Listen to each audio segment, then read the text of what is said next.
కాంగ్రెస్ పార్టీకి తెలంగాణలో మరింత బలం కావాలన్నా, మరింత అభివృద్ధి జరగాలన్న రాష్ట్రంలో 17కు 17 ఎంపీ స్థానాలను గెలిపించాలని మంత్రి పొన్నం ప్రభాకర్ ప్రజలకు విజ్ఞప్తి చేశారు.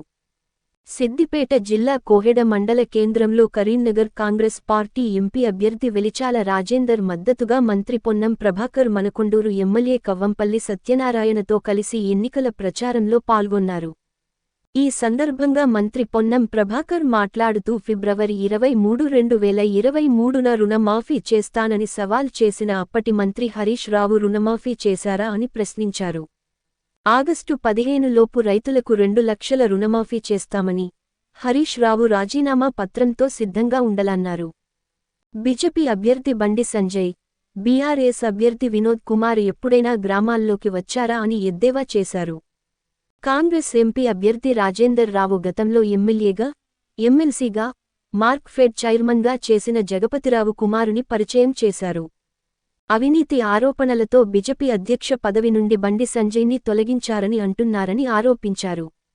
తల్లులకు పుట్టిన బిడ్డలు నర్స్ చెప్పేవరకు తెలియదని బండి సంజయ్ అవమానపరుస్తున్నాడని, అలాంటి మూర్ఖుడు మన పార్లమెంట్ సభ్యుడు అయినందుకు సిగ్గు అనిపిస్తుందన్నారు. కోహెడ మండలంతో పాటు హుస్నాబాద్ నియోజకవర్గంలో మరింత అభివృద్ధి జరగాలంటే కాంగ్రెస్ పార్టీ ఎంపీ అభ్యర్థిని గెలిపించాలని ప్రజలను అభ్యర్థించారు.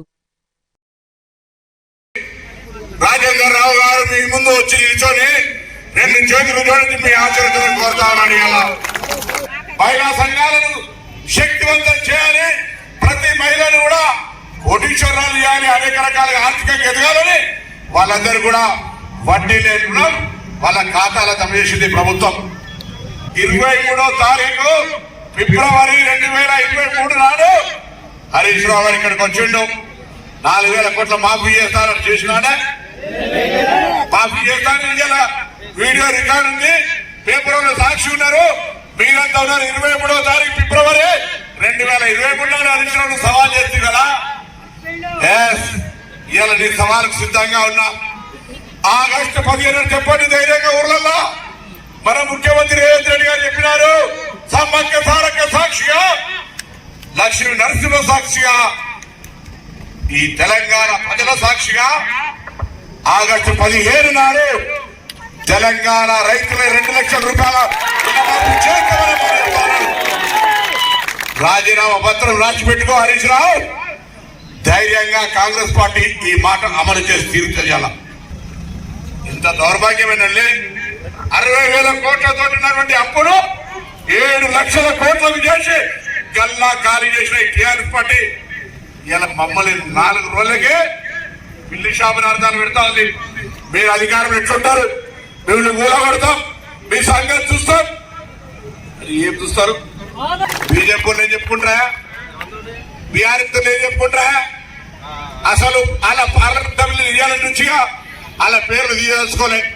ఆ ఎంపీలతో పనిచేసిన ఎంపీగా పనిచేసిన రాజకీయ అంబేద్కర్ సాక్షిగా కోయల మండలానికి మీరెన్నిసార్లు వచ్చినో, నేనెన్నిసార్లు వచ్చినా, నేనేం పనిచేసినా, మీరేం పనిచేసినో చర్చకు సిద్ధమా అని అడుగుతా ఉన్నాను. ఇలా అసలు ప్రజలు కష్టాలు పడుతుంటే రాకుండా వినోద్ రావు వస్తే జయేందర్ రావు ఇంటికి వచ్చి వెళ్ళిపోతాడు.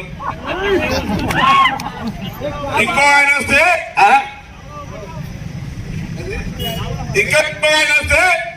ఇంకొకరికి అసలు రానే రాడాయన. నేను అడుగుతా ఉన్నా, ఎలా దేవుడు ఎక్కడుండాలి? దేవుడు గుండెల్లో గుళ్ళు ఉండాలి, మన గుండెల్లో దేవుడు ఉండాలి.